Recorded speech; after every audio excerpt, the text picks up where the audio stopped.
This channel does not promote any violent, harmful, or illegal activities. All content provided by this channel is meant for an educational purpose only. যখন বেলডাঙ্গায় কার্তিক পুজো হচ্ছে, কার্তিক লড়াই হচ্ছে, যখন বেলডাঙ্গায় জগদ্ধাত্রী পুজো হচ্ছে, তখন এই মুর্শিদাবাদের পুলিশ সারি সারি দিয়ে লাইন দিয়েছে তাদের কি করে সুস্থভাবে সেটাকে পরিচালনা করা যায় তার জন্য মমতা ব্যানার্জির পুলিশ জেলার এসপি থেকে শুরু করে এসডিপিও আইসি ওসিরা ব্যতিব্যস্ত। আর আমি এক বছর আগে থেকে বলেছি বেলডাঙ্গার কোনো একটা জায়গাতে আমি বাবরি মসজিদের শিলান্যাস করব। তোদের গা জ্বলছে? তোরা বিজেপির দ্বারা পরিচালিত হচ্ছিস, আমাকে আবার বিজেপির দালাল বলার চেষ্টা করছে। আপনাদের মাধ্যমে পরিষ্কার করে সতর্ক করছি মুর্শিদাবাদ জেলার পুলিশ প্রশাসনকে, পরিষ্কার করে সতর্ক করছি, আগুন নিয়ে খেলবেন না। আর এসডিপিও উত্তম গড়াইকেও পরিষ্কার করে সতর্ক করছি। আপনাকে স্মরণ করে দিচ্ছি যেটা মুর্শিদাবাদ জেলা, এই জেলার একজন এসপি ছিল 2008 সালে, তার নাম doctor Bharatlal Meena. Additional SP ছিল দীপনারায়ণ গোস্বামী, দুজনই আইপিএস ছিল। আপনি তো একটা আইপিএসও নন উত্তম গড়াই, আপনি অনেক দাদাগিরি করে এসছেন ভগবানগোলায়, অনেক লাইফ নষ্ট করে দিয়ে এসছেন। আমি সব আপনার ইতিহাস জানি। এটা বেলডাঙ্গা আর এটা মুর্শিদাবাদ। হুমায়ুন কবিরের সঙ্গে পাঙ্গা নিতে যাবেন না। আপনার মতন এসডিপিও আমি থোড়াই কেয়ার করি না। যেদিন আপনার কলার ধরে নেব সেদিন আপনাকে কলার ছাড়িয়ে লোক থাকবে না। আপনি পরিষ্কার বলে দিচ্ছি আপনাকে। আপনি কে কাকে ল্যান্ড বিক্রি করবে, কে কাকে কিসের জন্য জমি কিনবে, হুমায়ুন কবিরের ট্রাস্টি কার কিসের জন্য জমি কিনবে, আপনি নির্ণয় করে দেবেন, আপনি ঠিক করে দেবেন উত্তম গড়াই যে বেলডাঙ্গার জমি কে কাকে বিক্রি করবে, কে কাকে করবে না, তা আপনার পারমিশন নিতে হবে। আপনি কার্তিক লড়াইয়ের টাইমে গার্ড দিবেন, সুরক্ষিত রাখবেন। আপনি অন্য কিছু হিন্দু সমাজের যখন অনুষ্ঠান হবে তখন আপনাদের দারুণ সক্রিয়। আর আমি এখানে বাবরি মসজিদে শিলান্যাস করব, যে মুসলিমদের দ্বারা নির্বাচিত সরকার, সেই সরকারের অন্ন খেয়ে, সেই সরকারের গাড়িতে পয়সায় তেল গাড়ি চেপে আপনি মুসলিমদের উপরে ঠিক করে দেবেন যে কে কোথায় মসজিদ করবে, তা আপনি ঠিক করে দেবেন। আর কে কাকে ল্যান্ড দেবে আপনি ঠিক করে দেবেন। চ্যালেঞ্জ থাকলো আমার মুর্শিদাবাদের প্রশাসনকে, 6 তারিখে রেজিনগর থেকে বহরমপুর NH-34 আমার দখলে থাকবে,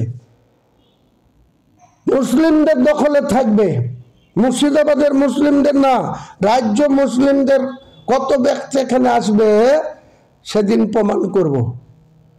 আপনারা হাতির 5 পা দেখেছেন? মুসলমান ভোট দিয়ে আপনাদের সরকার নির্বাচিত করবে আর আপনারা RSS এর দালালি করবেন মুর্শিদাবাদ জেলায় বিভিন্ন থানাগুলোতে।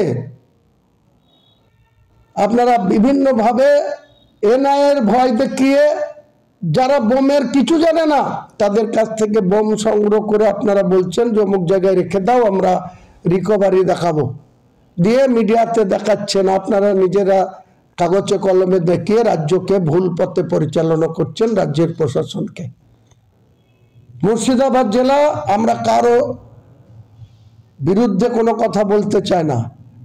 এখানে সাকারাব সরকার বলেছে রাম মন্দির করব, আবার করুক।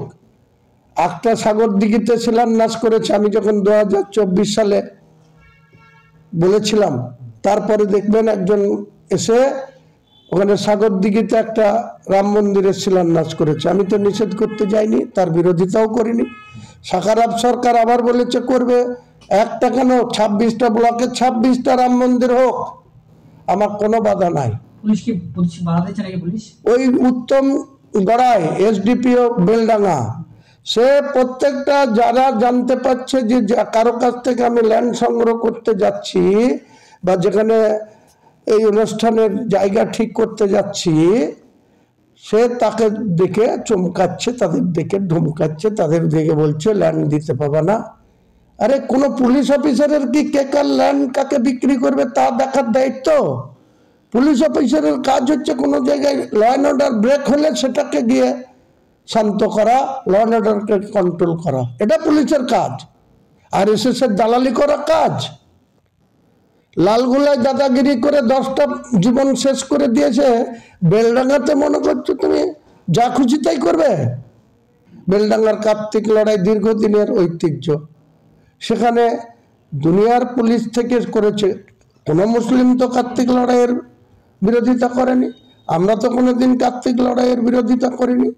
এখানে জগদ্ধাত্রী পুজো হয় বেলডাঙ্গা, চন্দননগরের সব থেকে বড় জাঁকজমট করে হয়। তারপরে আমার বিধানসভায় কাকগ্রামে হয়, কৃষ্ণনগরে হয়, রাজ্যের বিভিন্ন প্রান্তে হয়। তা নিয়ে তো আমাদের কোনো সমস্যা নাই, আমরা তো কোনো জায়গায় বিরোধিতা করিনি। তাহলে এটা কি আরএসএস এর পরিচালিত সরকার চলছে নাকি, যেখানে আরএসএস এর মদতে জেলার এসপি বা জেলার বিভিন্ন থানার ওসিগুলা চলবে, আর আমাকে মুখ খুললেই আমাকে এইভাবে বলা হবে? কোনো মতেই তো এটা মান্যতা দেওয়ার আমার পক্ষে সম্ভব না। আমি শান্তি ভাঙব না, কিন্তু শান্তিপূর্ণ প্রোগ্রামকে কেউ যদি অশান্তির প্রয়োজনা দেয়, তার মোকাবেলা করার জন্য আমি প্রস্তুত আছি। আমি দেখবো আমাকে কে আটকায়। 6 তারিখে রেজিনগর থেকে বহরমপুর রাস্তা আমার দখলে থাকবে, দেখি কত হাজার পুলিশ এনে আমাদের বিরুদ্ধে গুলি চালাতে পারে না আমাকে ওখান থেকে হটাতে পারে, দেখবো। আমি দেখতে চাই, আমি আমার জীবনের বিনিময় হলে এটা করে দেখাবো এবং দেখতে চাই।